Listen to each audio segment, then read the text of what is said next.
Yo, welcome to Spectator Sporting. I'm Zach Roach, along with my partner, Mr. Adi Wiley. We got a big show for y'all today. We doing a review of the fight of Canelo and Charlo. And you know, if we talking boxing, we got to bring in the two boxing gurus, my man T.I.M.E and my man Byron, in the building to come school y'all on this boxing thing. Let's get to it. So we had a preview show of the Charlo and Canelo fight, and we always unanimous pretty much was like, this is really not going to be a good fight. I don't know why we even got to subject ourselves to watch the fight, because we know it's going to happen. But hey, they fought. And now, Byron, I'm going to start with you. After seeing this fight, what was your thoughts about this fight? I wish I had 4 hands so I could get that fight 4 thumbs down. I got trash. Charlo, I lost so much respect for this dude. I basically watched the fight and watched a fighter that just didn't want to get knocked out. Didn't want to win the fight, but just wanted to, I guess, hang on his mantle that I didn't get knocked out by Canelo. Like, he should have got a sticker, I survived Canelo. Survived it was Canelo. Literally a great America ride. And I think it was a loss on both, because I watched a fight where Canelo proclaimed that he was back, but you can't even knock out a fighter that don't even want to engage you. How are you back? Did he cut off the ring great? Yes, we said that was one of his attributes, something that he does better than anybody else. But he basically just put him in a playpen and touched him a couple times, beat up his arms, and then let him slide off to the left, let him slide off to the right.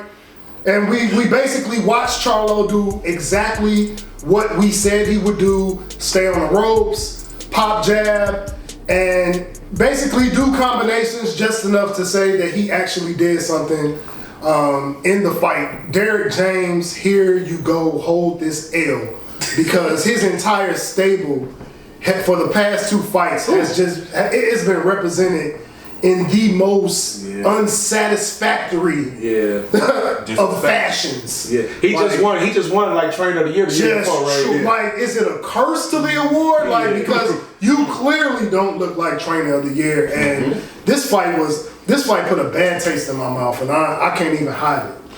Yeah, it definitely did not live well. I don't know what expectation it had, but it definitely didn't. For the excitement category, if it's a category, you put excitement there, 1 to 10, I don't know, maybe 3.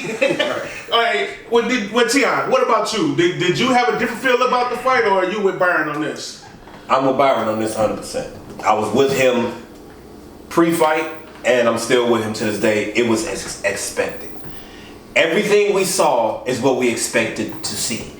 To be completely honest, the only difference I would say is I expected Charlo to come out with a little more heart. I actually did. I expected him to at least try. Like you said, he wanted a Junior G-Man badge that says, I survived Canelo. That's it. With a sticker, gold star, the whole 9. When he threw combinations, it made you say, why aren't you doing it more? Canelo didn't want to finish him for some reason. Again, I would buy him 100%. It was lackluster on both parts. Because Canelo, if you proclaiming you back, be back. Finish him. This dude, you know what I'm like saying? He was club ready at the end of this fight. Like, this was, and it was ridiculous. It was like it was so lackluster to where, and I think we'll talk about it another time. But I think some of the things that we think should have happened in both 154 and 168 are going to happen now. I think the performance on both sides is going to provoke other fights to happen that we want to see happen. But Charlo, if I'm not mistaken, he lost the belt, so he vacated the belt. WBO, he vacated WBO. I think that's gonna open his door for the boogeyman at 154, and I think Canelo's newfound arrogance at the end of if you saw the post-fight comments in the ring, I don't give a F. We don't believe you. When they asked him, what about Benavidez? Every other time, Canelo has been PC, politically correct the whole time. Well, I just let my promotional team and they'll figure that out and I'm ready to fight. This time, the man jumped out his body saying, I don't give a F. We'll fight whoever. Ooh. When speaking about Benavidez, put your money where your mouth is now. Put your money where your mouth is. Put your money where your mouth is. And to all you subscribers, we love y'all, man, but you see, we wasn't lying. Yeah, that was that fight. Yeah, that definitely was a fight that was just a bore fest, pretty much. Yeah. Terrible. It was so. Give me some. All right, so Adi, what did you see in this fight? Is there anything we can take from this fight, or is this what you expected? Well, you know what? The former Jets coach Herm Edwards say you play to win the game. Yeah. You box to win the fight. Yeah. Jermell Charlo wasn't boxing to win the fight. Yeah. He wasn't boxing like he was daring to be great. He kept saying, I'm daring to be great. He wasn't fighting like he was trying to pull off one of the biggest upsets in boxing history. Yeah. Okay, and that's very upsetting to me. And he said, he didn't knock me out, though. That's what. Come on, man. He did say that. Oh, he did say I that. survived Canelo. Oh. So you It's gonna be a documentary out about this. Surviving Canelo. Man. So it's unbelievable, disappointing. You know, I guess you boxed to win $25 million purse. Yeah. I guess that's what it's a money grab. Can't fight that. It was a money grab. It was all business, no passion, no will to win. Okay, and so before this fight, I watched that Canelo versus Daniel Jacobs fight because just like Charlo, Daniel Jacobs has a significant height and reach advantage rangy over Canelo, and when he fought Jacobs, Canelo was 28 years old, and Jacobs was not afraid to exchange with Canelo in that fight. It was a very good fight, very competitive fight, and like two of the judges, I scored that fight 115, 113. Close fight, but Canelo, he closed out that fight, but like he usually do in his prime. And so, but Charlo wasn't even close to that, okay? And so, I would say in Charlo's next fight, I want to see that Lions only thing going on. I want to see the Iron Man Charlo finally come out. You know what I'm saying? Because after the fight, Charlo said he was like, "I don't feel like that was me in there." Okay, and I agree. I don't know what it was. So it was disappointing. So let me just spin it from another way. So y'all say he survived and he wouldn't get hit. So it looked like when Charlo did try to exchange and he hit Canelo, the punches didn't do nothing to Canelo. So could that have shooken him up? Like, man, my punches ain't doing nothing to him. And then when he's smacking me in the body like that, I'm just getting killed. So do you think that had anything to do with it? During the pregame show, Adi was referencing guys who have made the leap up to weight divisions. Right. And it was such a great analogy. I didn't want to interject at that point, but I wanted to say he brought up Gervonta Davis. He brought up Manny Pacquiao. Right. And what was the constant theme of those two fighters? It was power. Yeah. They took power. Real power. And although they were undersized, their undersized became an advantage because you have to come to them. And if you come to them and they connect with their power punch, they can detach you from consciousness. Charlo, I don't care how big you are, I don't care how big of a Charlo stan you are, I've seen his fights the same way you've seen his fights, and just like I said on the last show, he is contested at 154. Yep. That is why we gave him no chance in this fight. You're not even really the man solidified in your division. You have the most belts, but you are not the man. You have Brian Mendoza who's on your tail. You have Tim Tszyu that is so arrogant and so confident, and just he's gonna put you on his resume. So it's just, if you're gonna make that leap, you gotta have power. Right. And Charlo doesn't have power. And even if he did, you're going against one of the hardest chins in boxing. So you have to have some type of boxing IQ. You have to stay off the ropes. You have to keep him at a disadvantage, which is what happened when he tried to insurrect light heavyweight. Yeah. He ran into one of the most vicious jabs that he ever encountered. Yeah. His high guard couldn't do anything with it. The jab put him where his opponent wanted him to be, and he was punished. And I mean, a fool, Ray Charles, saw that Charlo had no chance in this fight. And that's just the bottom line. he had no chance. Yeah, Charlo, he definitely had a lack of power, and from there, it just went downhill for him. So let's talk about Charlo, T.I.M.E going for it. After a fight, after a performance like that, watching him fight, pretty much conceding the victory, but being happy that he just didn't get knocked out and not finished. Where does Charlo go from here? First off, that was disrespectful. The whole outing was disrespectful. Where does he go from here? Away from Terence Crawford. That's number one. Don't think Terence Crawford won't finish you. Don't think Terence Crawford is going to give you that much respect that Canelo gave you in the ring. Yeah. Canelo respected you as a champion. And right or wrong or indifferent, that was a stupid move. We all probably believe he should have finished you. And that's a blemish on Canelo's resume. It hurt him. You could not finish a 154 pounder. Bud is going to finish you. Yeah. He's not going to hesitate. It's in his instinct. It's in his blood. That's what he does. So stay away from him. Where do you go? You're going to have to go to T.I.M.E. Tszyu. I believe that the way things are currently set up, T.I.M.E. Tszyu is going to get the WBO belt that's been vacated. And I even believe that one of these sanctioning bodies might make him a mandatory. It's just, if we look at other weight classes and we look at other fighters, high profile fighters, you can see it coming from a mile away. I think Jermell Charlo is going to be motivated to show something different that he didn't show in the Canelo fight. And I believe that he might man up. He got bounced back in a big way after that. Yeah. I believe he might man up. And that's a scary fight. He probably can't win. But what else does he have? Yeah. Yeah, because that last night, because when you got Bud Crawford tweeting out, you gave up. Yeah, that you didn't fight. He said you should be ashamed of yourself. Ashamed of yourself. That's an indictment. Not one of us or a reporter or anybody like one of your peers. Oh boy. One of your peers tweeted out for the whole world to see that you should be ashamed of yourself. How that failed. And he said he didn't want to fight him either. Yeah, so right there alone, that speaks volumes right there. Oh boy. Yes. Hey, where do you think Charlo should go from here? Well, he has a storm awaiting him at 154. Yeah.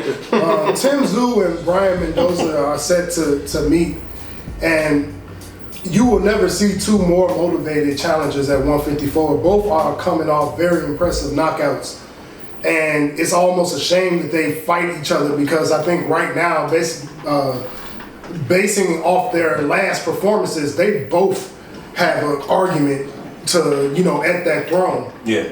Like you guys alluded to, I believe I don't think it has been announced yet, but I believe that this next fight that they're about to have, the winner will become a champion. Yes, I don't know if it's a WBO. Yeah, so they're going to be a champion. So he's not even undisputed Charlo anymore. He's not coming to a division where he is the man. He basically has, what is Terence Crawford going to do looming over him, which is the fight that he can't win. And then he has Brian Mendoza, who's 5'10" with a 70-inch reach, who fights very dirty on the inside, very aggressive, which he will have to box to win that fight. And then you have T.I.M.E. Tszyu, who right now, I'm not gonna even lie, I think T.I.M.E. Tszyu knocks you out.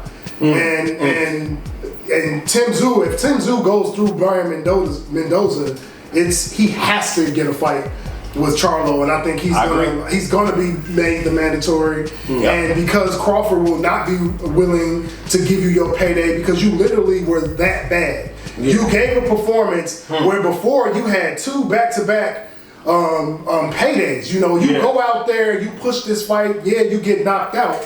But you have a fight at 154 with Terence Crawford based on being a smaller fighter and trying to actually make yourself look good by going after the gargantuan opponent that Canelo was. But you mess up that bag, so now you really just have these two juggernauts. They're going to have a war, and basically the winner of that fight is going to proclaim themselves the 154-pound champion. And they're going to throw it in your face, and they're going to disrespect you, and they're not going to be scared of you either. So I think that's the only thing he has is like he said it in his post-fight conference. He want to fight for money. And so the most lucrative fight is the fight that you're going to put and pin next to Charlo's name. And the most lucrative fight for him will be the winner of T.I.M.E and Brian Mendoza. Okay. Nice.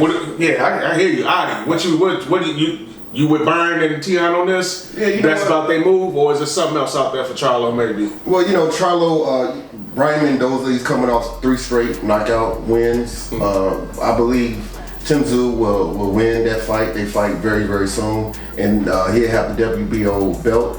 And so, but I feel like then you're looking at Bud Crawford versus Errol Spence, like with the rematch. Will it happen? When will it happen? Yeah. We don't know exactly yet.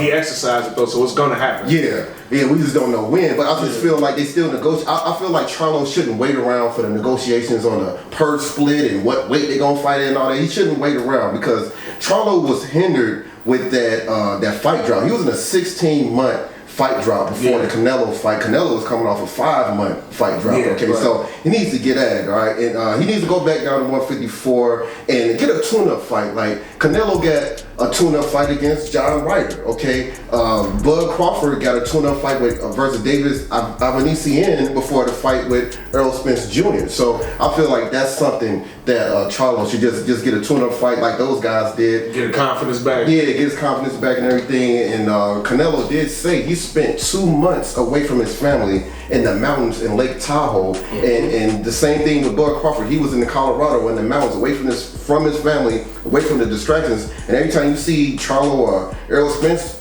fighting and training for a fight there in Texas, their family is around, distracted. That's cute and everything, but look what Canelo did. Look what Bud Crawford did. Okay, he needs to start taking a page out. Learn from the best. These guys are the best. You need to, get away for a while, go in that high altitude, and get your endurance up. You know what I'm saying? Yeah. But greatness, to be greatness, you have to sacrifice other things in your personal life, right? To be great, and that's one of the things you talk about with Bud Crawford and other great champions. So let's talk about the Canelo Alvarez aspect of this. He won the fight. Now he goes to 59-2-2. Was that the 60? 60. That was 60. That was okay. Yeah. You're right. I'm sorry. 62-2. Cap. But now he's 62-2.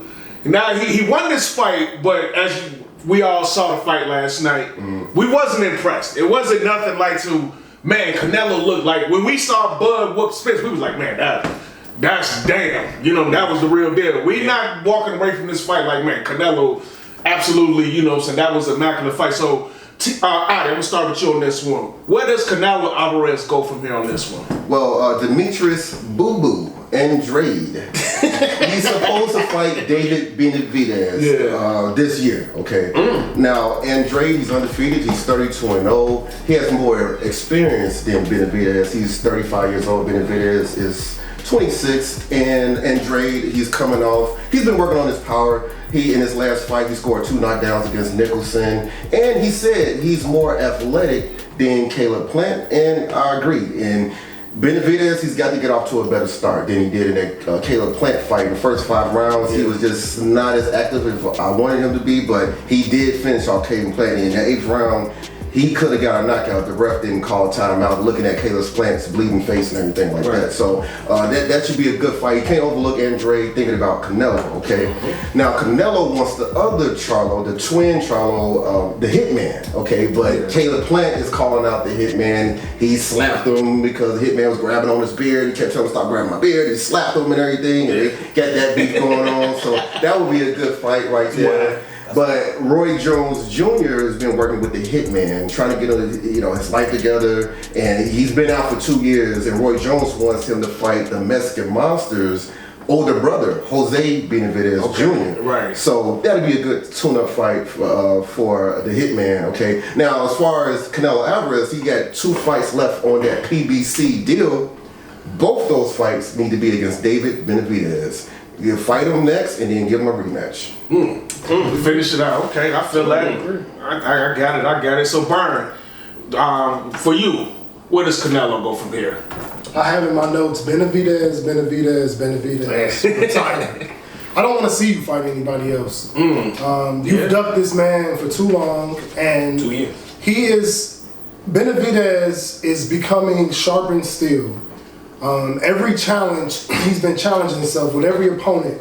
He's been pushing himself to get his cardio, pushing himself to be more well-versed as a boxer. And watching this kid turn into this world champion that he has, I've been in absolute awe of him. And he's earned this shot. He's taking a fight that is a very dangerous fight, and it's a fight that he can lose. But if he comes out of this fight, oh boy, he won't lose a fight against Canelo. Nope. And that's as simple as that. So Canelo has the luxury of waiting another 6 months till there's an opponent, and definitely if Benavidez loses, he will hurriedly try to push him to the back of the line. But again, if you aren't fighting within the realm of super middleweight, I don't care about who you fight. Right. I do believe that Terence Crawford wants to fight Canelo, and I don't think that's a rumor. I think that there's a lot of legit weight to that, because Terence Crawford is looking at that fight. Even I was looking at that fight.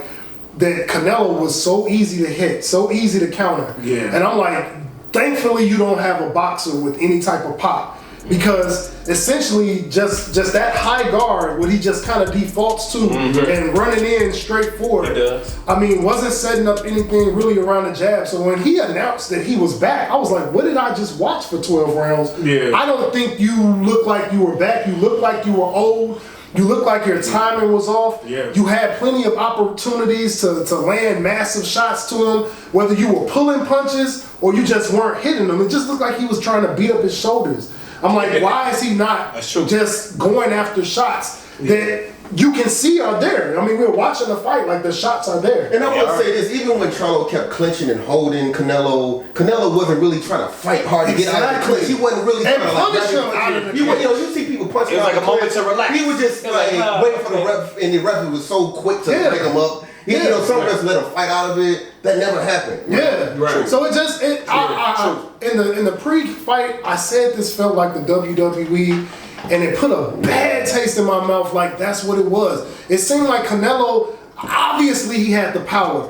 After the first round, Charlo reacted to his power, and you could tell that the body shots hurt him. He stopped the lateral movement. He stopped lateral movement because he realized he's using this lateral movement to kind of pin me to where he wants with these body shots. So it was just like that's why I said I felt that the what was needed in this fight was the under. He needed to finish him 7 rounds or below, because you outclassed this guy. Going 12 rounds with somebody that you are light years more talented than, yes, sir, it doesn't give me confidence in you moving forward. I agree. If I think Benavidez took this fight under the notion that if I beat him, there's nothing he can say. There's nothing he can say about my resume. It's nothing. If I take this man out at 32-0, I'm in his way. He can't do anything. True. He can't do anything to get past me. And so that's why I think that next fight is very, very important. But I'm telling you, if the Mexican Monster comes out, it ain't no way Canelo stopping him. Well, Canelo done fought a lot of times, and he could be declining. He is. He's still good. I mean, he's still good. He's still good, but you can't. Even against big fights, he can't he's 64 been in the ring a lot of 33 years old. Yeah. You know what I'm saying? He could be declining. I don't. This is what troubles me about the Benavidez fight. He has to get Benavidez out early. Yeah. Because Benavidez has the cardio in that fight. He gets stronger and stronger. He gets stronger. And his jab he's the zombie. We already called him that. He is going to, you're not going to engage him. He's going to stalk. Yes. And that's what happened when he faced Bitball. He got stalked. Yeah. And he doesn't fight well backing up. Nope. He doesn't. Nope. Yeah, that's so T.I.M.E. Canelo Alvarez, are you with them? If they both saying fight, what's his name? Benavidez, I'm sorry. You think that's the move for Canelo? I think it has to be. Yeah. I think, as we spoke about earlier, I think the cards are aligning to where it has to happen. Yeah. I think the sanctioning bodies are getting tired of these fighters. You know what I'm saying? All the WBA, the WBC, the WBO, I think they're getting tired of these fighters running. Because that's what they're doing. As great as Canelo is, you have been running from a man in your division for over 2 years. And if I'm not mistaken, Adi said he was made the mandatory, 2 years ago? Right. He's an interim. Oh my gosh. He's made the mandatory for you to fight. And if I believe, we said before, Canelo vacated a belt over Triple G. Right. For the same exact reason. Yeah. I don't want to see it again. I'm with everybody on the panel. You got to fight Benavidez, especially if he wins his next fight, because those are the two guys in the division that Canelo has steered clear from since he's been in the division. Andrade and Benavidez. Dude, forget 175. You cannot beat Bivol. That should be clear. Bud Crawford. And I was gonna say that. Thank you, my good sir. I want to say this, Canelo, if you watch, if you listen, meet Bud at a catchweight. Fight fair, because that's a fair fight. Don't make him jump up to 168. It just makes no sense. You should have met Charlo at a catchweight. Y'all should have met at 160. Yeah, I agree with that. That's not outside the realm of what you are. You were bouncing from 154 to 168 before you went to light heavy at 175. You stayed at 168, cool, I get it. You should have met Charlo at 160. Meet Bud at 160. But when you the man, you choose where you had the biggest advantage. Of course, and that's what he's going to do. But if you also the man, like he says he is, like some of y'all stands, I'm using Byron words, some of y'all stands he is. That's what you are. If you the man like you say you are, you should not be afraid. You lose 8 pounds, Terence Crawford has to jump up 15? Yeah. Something like that. He hasn't fought at 154. Yeah, He hasn't even fought at 154. That means he would literally skip 154 to come up to 160 to fight you. Just like Charlo did. And he will move mountains to fight Crawford before Benavidez. I think so. Yeah. For some reason, You feel it? I swear. That might be his next fight. Yeah, I swear. For some reason, he thinks If I had to bet, I would bet that would happen before. Yeah. I agree. Especially if Benavidez whoops Andre's ass. Yeah. Oh, If he whoops Andre's ass, then He's running. as the famous hip hop legend said, what you gonna do when shit hits the fan? Well, I mean, Canelo was kind of downplaying fighting Bud a few weeks ago, saying if he move up to 168, And I'm beating the smaller guy. Yeah. You guys ain't gonna give me credit. You just for it. did it. And you proclaimed that you were back. I'm back. To the world. He said, oh. So We don't believe you. So to answer the question, man, if you not gonna fight Benavidez, I was gonna say steer clear from Terence Crawford. No, don't steer clear from him. Give him fair ground to fight you on. Go down to 160, and that's still not fair. Let's be honest. The catchweight should be at like 155-ish, something like that, 157, something like that. That to me is more feasible. But I think Bud would want to fight him at 168 just to get the belts. I understand that. I don't think he should. I'm not I saying don't think he should, but I think he would. I'm not saying he can't win, and I'm not saying it's not a good look. I just don't think he should. I think if I'm Bud, I say come down to 160, and I'm gonna harass you so much. I'm gonna denigrate your character. I'm gonna say all these things. I'm gonna bring up the fact that you couldn't finish Charlo. I'm gonna bring up the fact, you know what I'm saying? I'm gonna bring up the fact that you're running from Cassie. Because that's an L. That's an L saying that you couldn't finish him. Yeah. Yes, That's an L. I will try to get under Canelo's skin and say, how about I go from 147 to 160, and you meet me at 160, and I'll fight you.